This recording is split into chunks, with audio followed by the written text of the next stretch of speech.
രോഹിത് എന്ന് പറയുന്ന ഒരു പയ്യൻ നടത്തുന്ന ഗ്രീൻ ഹൗസ് ക്ലീനിങ് എന്ന് പറയുന്നത് കേട്ടിട്ടുണ്ടോ? ഇനി കുറച്ചുകൂടി കട്ടിക്ക് പറഞ്ഞാൽ പച്ച വീട്ടിൽ പ്രശ്നേഷ് എന്ന് പറഞ്ഞിട്ടൊരു പ്രശ്നം നടന്നുകൊണ്ടിരിക്കുന്നുണ്ട് സോഷ്യൽ മീഡിയയിൽ.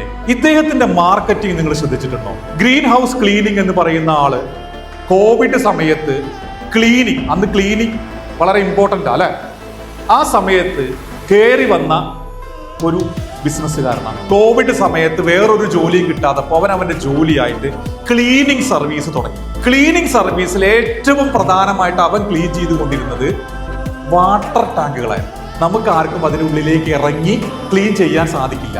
ഇവൻ ഇതിനെ എന്ത് ചെയ്തു? അവൻ്റെതായ രീതിയിൽ കുറെ ക്ലീനിങ് മെറ്റീരിയൽസ് എല്ലാം പ്രൊഡ്യൂസ് ചെയ്ത് ഉണ്ടാക്കിയെടുത്ത് അവൻ വാട്ടർ ടാങ്കുകളെ ഡീപ്പ് ക്ലീനിങ് ചെയ്യുന്ന ഒരു സിറ്റുവേഷൻ കൊണ്ടുവന്നു. നിങ്ങൾ ആലോചിക്കണം, ഇതേ സമയത്ത് നമ്മുടെ നാട്ടിൽ ഒരുപാട് വലിയ വലിയ MNCകൾ വരെ ക്ലീനിങ് സർവീസ്, ഡീപ്പ് ക്ലീനിങ് സർവീസുകൾ കൊണ്ടുവന്നിട്ടുണ്ട്.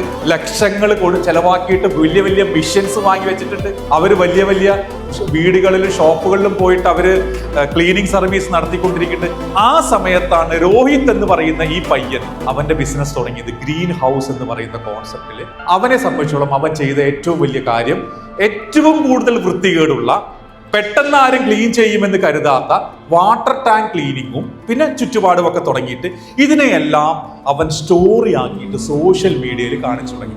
ഇന്നും അദ്ദേഹത്തിന്റെ ഫേസ്ബുക്കിൽ പോയി നോക്കിക്കഴിഞ്ഞാൽ അറിയാം, തൃശ്ശൂർ മുതൽ തിരുവനന്തപുരം വരെ പുള്ളി ക്ലീനിങ് ചെയ്യാൻ തയ്യാറാണ്. ബേസിക്കലി റോഷൻ ക്ലീനിങ് സർവീസിന് വേണ്ട ഒരു സാധനവും ഇവരുടെ അടുത്ത് ഉണ്ടായിരുന്നില്ല. സാധാരണ ബ്രഷ്, എന്തൊക്കെയോ കുറെ ലിക്വിഡുകൾ, ഇതൊക്കെ വെച്ചിട്ടാണ് ക്ലീൻ ചെയ്തുകൊണ്ടിരുന്നത്. ആളുകൾ സോഷ്യൽ മീഡിയയിൽ ഇവരെ ആക്സെപ്റ്റ് ചെയ്യാൻ തുടങ്ങി. പതിയെ പതിയെ പുള്ളിക്ക് ബിസിനസ് കയറി വന്നു. അതോട് കൂടിയിട്ട് പുള്ളി ഒരു ബ്രാൻഡായിട്ട് മാറി.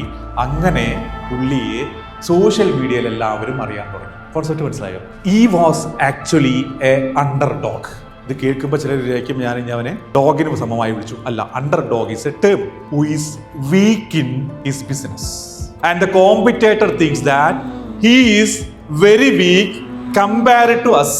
അവൻ നമുക്കൊരു കോമ്പറ്റേറ്റർ ആവാൻ പറ്റുന്ന ഒരാളല്ല എന്നുള്ള രീതിയിൽ കോമ്പറ്റേറ്റർ ചിന്തിക്കുന്ന സമയത്ത് പതിയെ പതിയെ ബിസിനസിനെ ഡെവലപ്പ് ചെയ്തുകൊണ്ടിരിക്കുന്ന ഒരു സിസ്റ്റത്തിനെയാണ്, സ്ട്രാറ്റജിയെയാണ് അണ്ടർ ഡോഗ് കോൺസെപ്റ്റ് എന്ന് പറയുന്നത്, അണ്ടർ ഡോഗ് മാർക്കറ്റിംഗ് എന്ന് പറയുന്നത്.